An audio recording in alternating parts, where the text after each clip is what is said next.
देश को हमको बचाना है। मुस्लिम कौम को तो बचाना है ही, वो तभी बच सकती है जब हम इस देश को बचाएं। और इस देश को बचाने के लिए मोहब्बत का पैगाम दूर दूर तक ले जाना है। और उसके लिए मैं उम्मीद करता हूँ कि आप इन चीज़ों को गहराई से देखेंगे। बहुत सारे अच्छे अच्छे वीडियो हैं जो समाज में चलना चाहिए। मैं उस्मान भाई को कुछ वीडियोस भेज दूँगा जो इन चीज़ों को और क्लियर करते हैं। उनके आधार पे आप समाज में मोहब्बत का पैगाम दूर दूर तक पहुँचाएँ। इस पर तशरीफ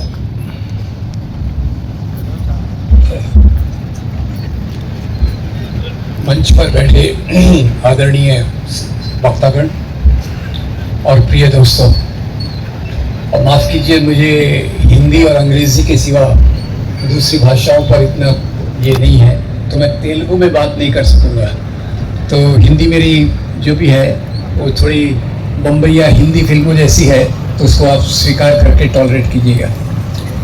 पहले तो मैं बहुत मुबारकबाद देता हूँ इस जलसे के आयोजन के लिए, क्योंकि इसके माध्यम से हम सरकार को एक संदेश दे रहे हैं, एक मैसेज दे रहे हैं कि आप ये जो वक्फ अमेंडमेंट बिल की तरफ तेज़ी से भागे जा रहे हैं, ये बिल जैसे पहले मौलाना साहब ने कहा, न केवल मुसलमान बल्कि सिख और आदिवासी और दूसरे जैन धर्म के लोगों के भी इंटरेस्ट के खिलाफ जाता है।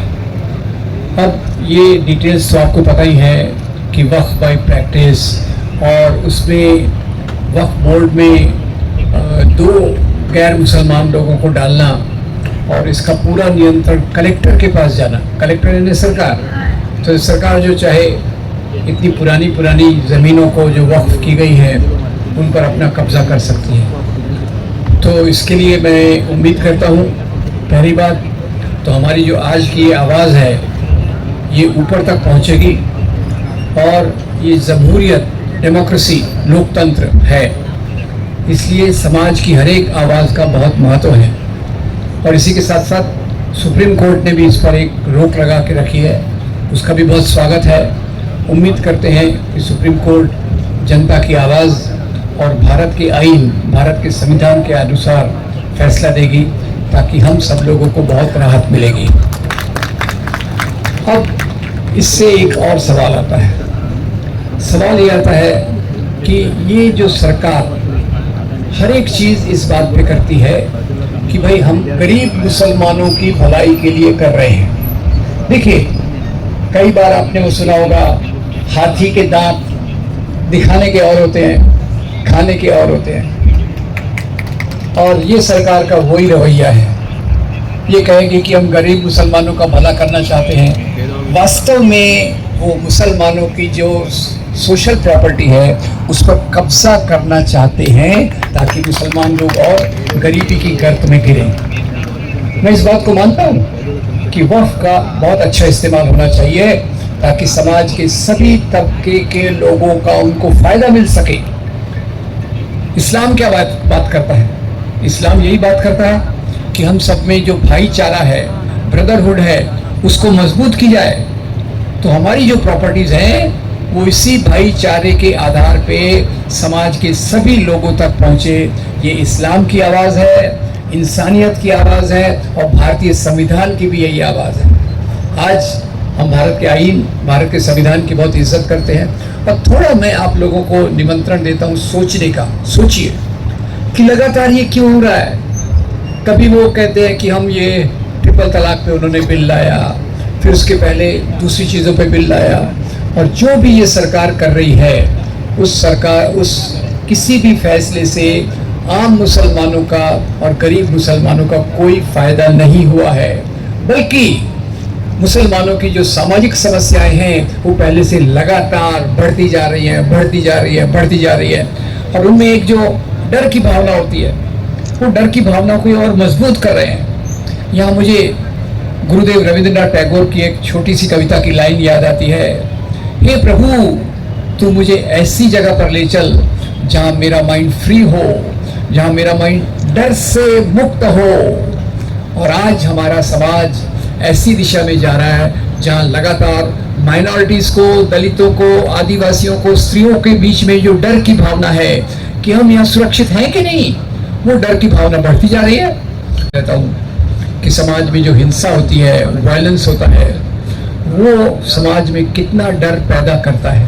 तो इसलिए आपसे भी थोड़ा पूछ रहा हूँ, आप ये बताइए, जो मजहब के नाम पे दंगे हो रहे हैं, खून खराबा हो रहा है, वो पहले से बढ़ रहा है या कम हो रहा है? क्या कहते हैं आप? Very good. दूसरी बात का जवाब दीजिए, ये जो दंगे, वायलेंस होता है, वो होता है या करवाया जाता है? करवाया जाता है। तीसरी बात याद रखिए, कोई काम वही शक्ति करवाती है जिसको उससे फायदा होता है, जिसको उससे फायदा होता है। और पिछले 12-20 सालों से मैं देख रहा हूं, इधर से दंगे बढ़ रहे हैं, उधर से एक पार्टी का पावर बढ़ रहा है। पार्टी का नाम आप गेस कर रहे हैं? पहले उसके 2 MP थे, फिर वो कहां 300 तक पहुंच गए। अभी शुक्र हो आपका कि आपने उसको 240 तक ला दिया। उनकी 56 इंच की छाती 44 इंच तक आ गई। क्या बात है। उनका मकसद क्या है? मुसलमानों को डराने का, ईसाइयों को डराने का, महिलाओं पे अत्याचार बढ़ाने का, दलितों पे अत्याचार बढ़ाने का मकसद क्या है? तो आप सब जानते होंगे, उनका मकसद है यहाँ हिंदू राष्ट्र की स्थापना करना। और मैं पहले ही कह दूं, हिंदू राष्ट्र यानी वो राष्ट्र नहीं है जहाँ सभी लोगों का स्वागत है। हिंदू राष्ट्र यानी वो राष्ट्र जहाँ मुसलमान, क्रिश्चियन ये द्वितीय दर्जे के नागरिक, सेकंड क्लास सिटीजन होंगे। और ये भी बात है कि ये हिंदू राष्ट्र की बात कहाँ से आई, थोड़ा सा हम समझ लें, क्योंकि हिंदू राष्ट्र की आइडिया हमारे आईन से बिल्कुल मैच नहीं करती, बिल्कुल मेल नहीं खाती। हमारा संविधान क्या कहता है याद रखिएगा। इसलिए मैं आयोजकों को कहूँगा कि संविधान के बारे में आप जानकारी ज़्यादा प्राप्त करें। संविधान का जो प्रियम्बल है वो क्या कहता है?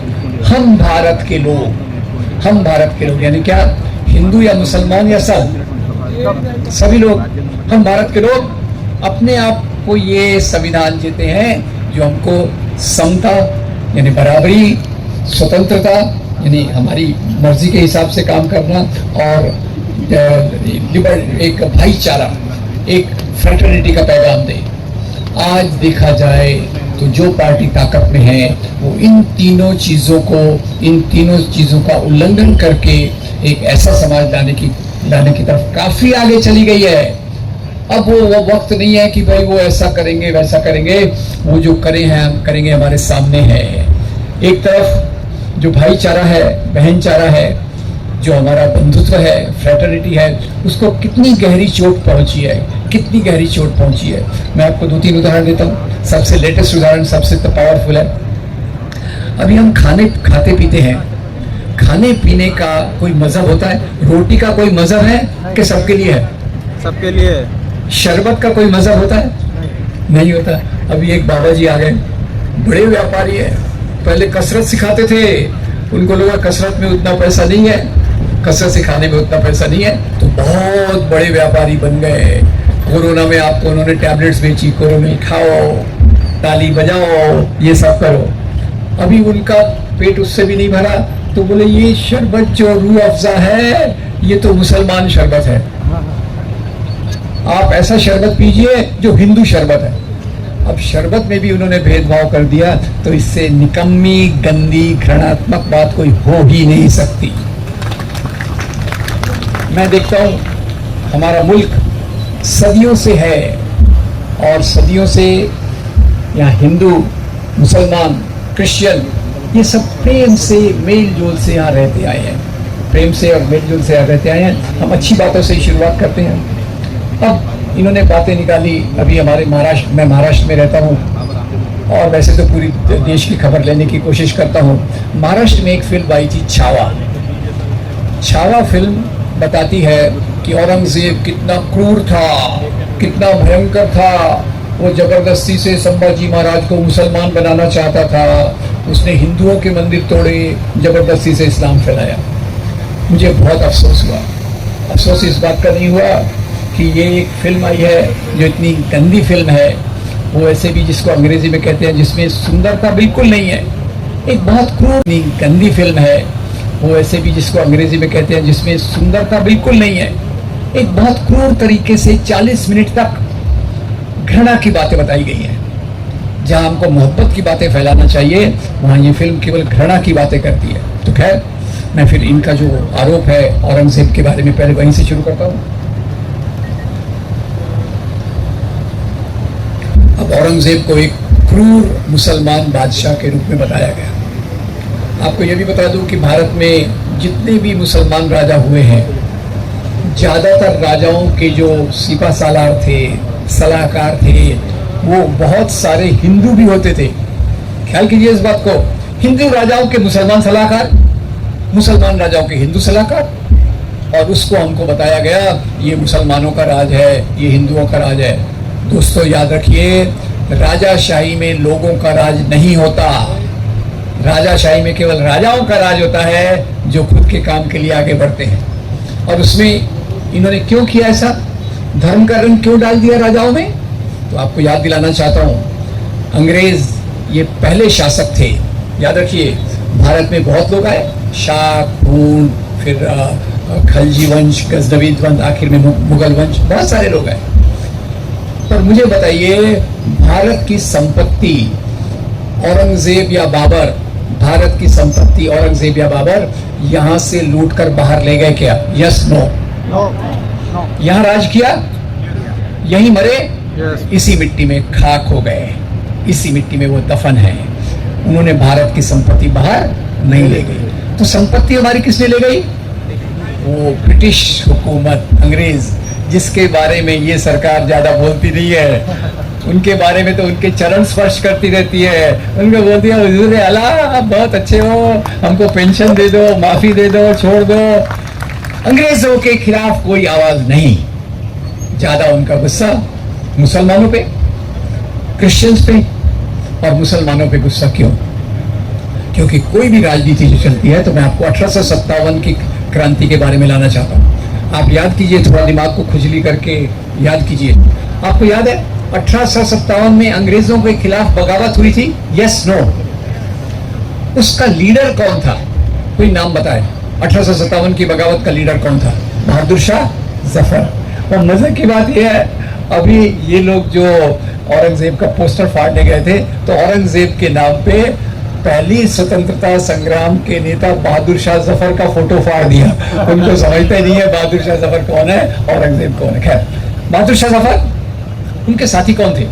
तात्या साहब टोपे, नाना साहब पेशवा, झांसी की रानी बेगम हजरत महल और बहुत सारे लोग। तो ये बताइए, केवल मुसलमान अंग्रेजों के खिलाफ लड़े या हिंदू मुसलमान मिलकर लड़े? हिंदू मुसलमान लड़े। अब ये दोनों मिलकर लड़े, अंग्रेजों की सत्ता डगमगा गई, अंग्रेजों को डर लगा अगर हिंदू मुसलमान में एकता रही तो हमारे पावर का क्या होगा, हमारी सत्ता का क्या होगा। हम जो इतना लूट खसोट के यहाँ से कोहिनूर हीरा, गेहूं, चावल, कपास ले जा रहे हैं, उसका क्या होगा? चौकन्ने हो गए और उन्होंने कहा अगर यहाँ राज करना है तो कौन सी नीति लगाना पड़ेगा? वोट डालो और राज करो, divide and rule. Absolutely right. तो उन्होंने क्या किया? इतिहास को, जो हमारी तारीख है, उसको एक धर्म का रंग दे दिया। हिंदू बनाम मुस्लिम, हिंदू बनाम मुस्लिम ये रंग दे दिया। पहले उसमें थोड़ा देख लेते कैसे ये उन्होंने किया। अब जैसे आपको पता होगा कि एक लड़ाई, तो औरंगजेब के बारे में मैं ज़्यादा वर्णन कर देता हूँ। आपको ये भी पता होगा, हमारे महाराष्ट्र में एक सबसे फेमस राजा है जिनके नाम पे बॉम्बे का एयरपोर्ट है, बॉम्बे का रेलवे स्टेशन है, बॉम्बे का इवन वड़ा पाव भी उनके नाम पे है। कोई नाम बता सकता है मुझे? Shivaji Maharaj. Very good, thank you very much. अब शिवाजी महाराज और औरंगजेब की लड़ाई, उसको ये हिंदू मुसलमान की लड़ाई बताते हैं। मेरा विश्वास कीजिए दोस्तों, औरंगजेब की तरफ से जो राजा आया था, जो सेनापति आया था, उसका नाम था राजा जय सिंह। राजा जय सिंह किसके साथ है? औरंगजेब के साथ है। और शिवाजी महाराज की सेना में 12 सेनापति थे जो मुसलमान थे। शिवाजी महाराज का सबसे ज्यादा विश्वास था, यहाँ तक कि अफजल खान से उनकी लड़ाई हुई और शिवाजी महाराज वास्तव में महान थे। और शिवाजी महाराज जब अफजल खान से मिलने जा रहे थे, तो जिन्होंने उनको वाघ नख ले जाने के लिए सलाह दी, उसका नाम था रुस्तमे जमान। शिवाजी महाराज धर्म के नाम पे भेदभाव नहीं करते थे। उनके रायगढ़ के किले में भगवान जगदीश्वर का मंदिर है और वहीं उसी के पास में एक मस्जिद भी है। तो इन लोगों को मिर्ची लगती है, ये हिंदुत्व की राजनीति करने वालों को, कि हम जैसे लोग ऐसी सरल सरल बातें क्यों बताते हैं। अब शिवाजी महाराज को अगर मुसलमानों से, इस्लाम से नफरत होती तो क्या वो अपने किले में मस्जिद को बनवाते? Yes, no? नो। तो उन्होंने मस्जिद को बनवाया क्योंकि उनको अपनी सभी रियाया से प्यार था। और यही शिवाजी महाराज, इनकी फौज में सिद्दी संबल, इब्राहिम गारदी, दौलत खान, ये सब उनके सेनापति थे। और उनके सबसे बड़े जो ऑफिसर थे, जिसपे उनको सबसे बड़ा विश्वास था, उनका नाम था मौलाना हैदर अली। अब औरंगजेब पे आता हूँ, तो औरंगजेब का सेनापति कौन था? राजा जय सिंह। तो एक किताब मैंने पढ़ी थी प्रोफेसर अथर अली की। प्रोफेसर अथर अली ने जो मुगल एडमिनिस्ट्रेशन था, बाबर से लेके तो बहादुर शाह जफर तक का, उनका एनालिसिस किया और बताया कि इन सबके दरबारों में हिंदू राजा थे। और सबसे ज्यादा हिंदू राजा किसके दरबार में थे? औरंगजेब के दरबार में। औरंगजेब के 1/3 ऑफिसर, 33% ऑफिसर ये हिंदू थे। राजा जय सिंह, जसवंत सिंह, रघुनाथ बहादुर, ये सब उनके थे। ये बात तो बहुत कम लोगों को पता है, पर ये बात सबको पता होगा, अकबर के दरबार में 9 रत्न थे। Yes, no? अकबर के दरबार में 9 रत्न थे या नहीं थे? अकबर के दरबार के 9 रत्नों में कुछ 9 रत्न हिंदू थे। बताइए उनका नाम। उनका नाम था राजा बीरबल, राजा टोडरमल, और उनके दरबार में तानसेन थे जो बाद में मुसलमान बन गए। ठीक है। अब राजा टोडरमल अकबर के दरबार में क्या कर रहे हैं भाई? मुफ्त की रोटी खा रहे या कुछ काम भी कर रहे? राजा टोडरमल अकबर के दरबार में वही काम करते थे जो आज मोदी सरकार में निर्मला सीतारामन कर रही है।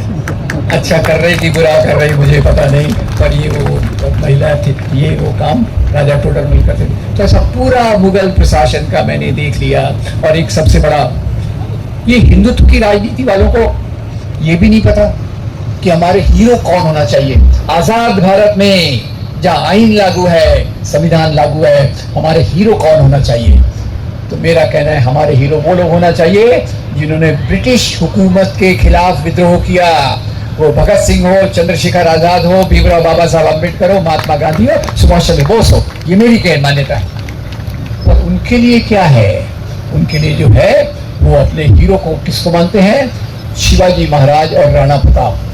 तो आपको तो याद होगा, कम से कम उतना नाम तो याद होगा ना, ये महात्मा गांधी की हत्या किसने की? नाथूराम गोडसे। कुछ याद रखिए, नाथूराम गोडसे। कोर्ट में वो क्या बयान देता है? कोर्ट में बयान देता है ये गांधी भी कोई राष्ट्रभक्त है? ये गांधी तो पिग्मी छोटा सा बंदा है।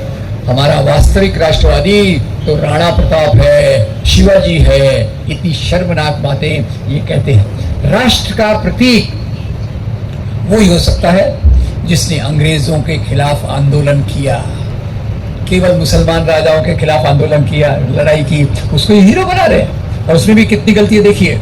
राणा प्रताप राजस्थान, अब राणा प्रताप राजस्थान में थे तो राणा प्रताप और अकबर का झगड़ा हो गया। राजाओं में झगड़ा काय के लिए होता था ये भी सोचिए जरा, मैं आपको सोचने की दावत दे रहा हूँ। राजा में सब जो झगड़ा होता था वो सत्ता के लिए, पावर के लिए होता था, धर्म के लिए, मजहब के लिए नहीं होता था। तो अकबर ने राणा प्रताप को कहा मैं आपको 10,000 का ओहदा, मनसब देता हूँ, आ जाइए मेरे साथ, मिल जाइए। राणा प्रताप ने कहा मैं 10,000 से कम नहीं मानूंगा। तो राजा टोडरमल ने अकबर को सलाह दी ये राणा प्रताप उतना बड़ा राजा नहीं है, इसको 5,000 में निपटाओ। नहीं मानता तो झगड़ा करेंगे। झगड़ा करने, लड़ाई करने चले गए। हल्दी घाटी के मैदान में लड़ाई हुई। ख्याल से सुनिएगा, एक तरफ है अकबर की फौज, एक तरफ है राणा। और इसके लिए वॉलंटियर्स तैयार करें, छोटे छोटे लीफलेट निकालें बाबर के बारे में, अकबर के बारे में, औरंगजेब के बारे में, आज़ादी के बारे में, गांधी के बारे में, मौलाना आज़ाद के बारे में। लोगों को बताएं कि सच्चाई क्या है। सच्चाई ये है हिंदू मुसलमान कैसे मिलकर रहते थे, कैसे मुगल दरबारों में दिवाली मनाई जाती थी, जश्न चरागा मुगल दरबार में। ऐसे जो हमारा मेल जोल था उसको ये खत्म कर रहे हैं। इस देश को हमको बचाना है, मुस्लिम कौम को तो बचाना है ही। वो तभी बच सकती है जब हम इस देश को बचाएं। और इस देश को बचाने के लिए मोहब्बत का पैगाम दूर दूर तक ले जाना है। और उसके लिए मैं उम्मीद करता हूँ कि आप इन चीज़ों को गहराई से देखेंगे।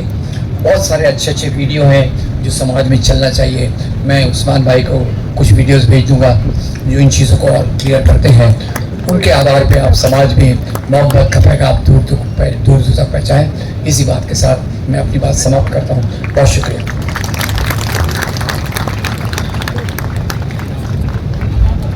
बहुत ही